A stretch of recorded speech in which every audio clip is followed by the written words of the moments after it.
I'm making a video on how to make pancakes, multigrain pancakes. You can see I've got a stack of grains in here, and I use a cup and a half. For me, for my family, I use a cup and a half of grains.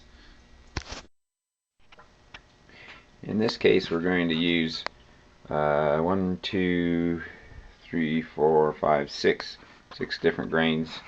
I'm just going to use about, starting with amaranth, about half a tablespoon of amaranth, and or a tablespoon, whatever, and barley, just a tablespoon of barley, maybe or a little more, and buckwheat I use maybe quarter of a cup or so, and rye I use just about an eighth of a cup, and quinoa about another quarter of a cup, and then millet will be what I use the rest. You can see I've got just a little bit in the bottom of the amaranth, and then I put in a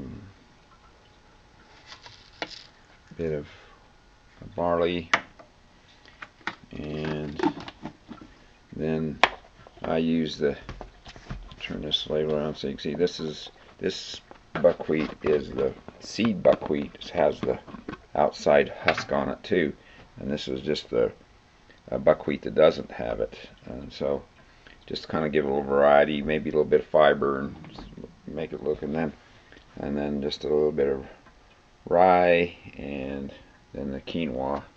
See if I turn it around here so you can see it. There's some quinoa. And thanks. Ask why do I use so many different grains? What's the deal? I will put that on my site. Thanks. Making this for gluten-free, you wouldn't use the rye, but you could use oats if you wanted more. You don't care about whether it's gluten-free or not, so you can use oat groats. They're really good, better than the other kind of oats. So I just pour it into the cup and a half of milk, or almond milk, or soy milk, or whatever kind you want to use. If you've got milk allergy, then the other two alternatives are not. It's one time I don't care. You can put yogurt too. You're just using yogurt, and so then I turn it down to get it started slowly so that it doesn't go up the sides.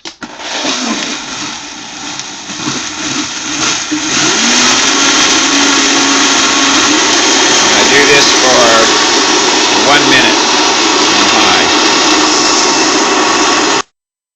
high. It'd take longer on another blender, but this one does about 1 minute. Gets to the kind of consistency that I like. That's not grainy, but you see the little black specks from the buckwheat. This is extra virgin olive oil. I don't like the plastic container, but it's cheaper. So anyway, it works. Enough to pour it into so that it doesn't stick to the pan. And you can use butter too, so I might throw some butter in just for flavoring. I put 4 eggs in for this amount of stuff. These organic eggs, chicken. You're gonna make it more runny, so this I'm using. If I used to use a cup, for example, mix, I just probably use 3 eggs. Or you can even leave them out if you have to. Stir them up a little bit, and it's gonna make it a little more runny.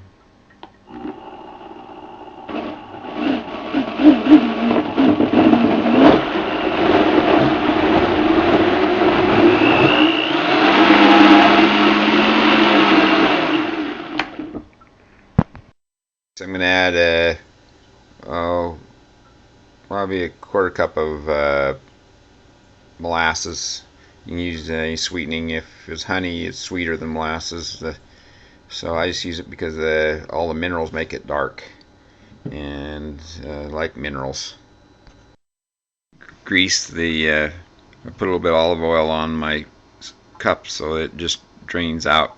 So you can see it doesn't hardly hold much on there, so it makes it easier to clean out. This is a little bit too runny.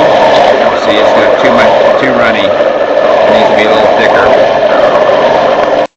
You can see my sourdough is kind of dried out, and so it's hope make up the difference for how thick the stuff or thin the stuff is. So I'm just going to use it like that, but it's usually I need to take better care of it and keep it up. But it will make it rise. Another thing you can do to make it rise is using some plain yogurt. I used most of it, what was there, and I'll just use the rest of this and make it a little water and equal parts of water and flour and make up some more whole wheat. It's all whole wheat. Finally, yeah, I used some Rumford baking powder and maybe some baking soda most. I'll show you. Here's the Rumford baking powder. It doesn't have aluminum phosphate in it, so that's one of the reasons I get it. And then I just use maybe at least a teaspoon of that and maybe a teaspoon and a half of baking soda. Just use baking soda. I've done that lots of times, but this time I'm just going to try putting some baking powder in it, and then I get it going on high, and then put this in it. So I dump it all at the same time. That's why I put it all in the lid, and then I turn it off as soon as it gets mixed in. So let's try it, I guess.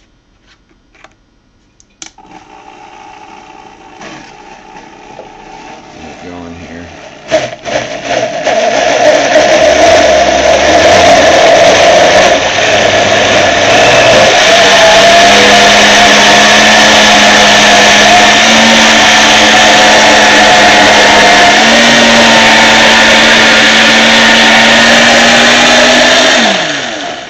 See, I still didn't get it all mixed up, so I'm going to do it by hand using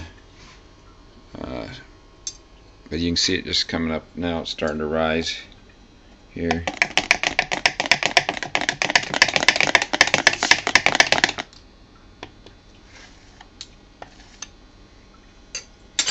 So now you can see here's the handle. You can see it just starts rising right up in it. Anyway, it's kind of fun to watch how fast it makes so much more. Remember how it was down here a cup and a half before, so it's really filled up in volume. It makes a really nice light fluffy pancake. Okay, here I'm putting in some water in with some of the old sourdough, and I'll add some flour. You can see I measure it very accurately, and then I stir it up. I just let it sit for a while till it work out of the refrigerator, and I cover it with paper towel so that it won't get stuff on it or keep stuff out of it, and let it sit in a warm place, just like yeast. Pancakes, I'd cook them about 300 degrees, and they didn't take very long, and man, they're really they're really fluffy, and they're not heavy at all, and see, they're just beautiful pancakes. There's 8 of them right there, and hardly made a dent in my things. I only used just a little bit left. See, about that much of it, so I've still got a lot more pancakes to make.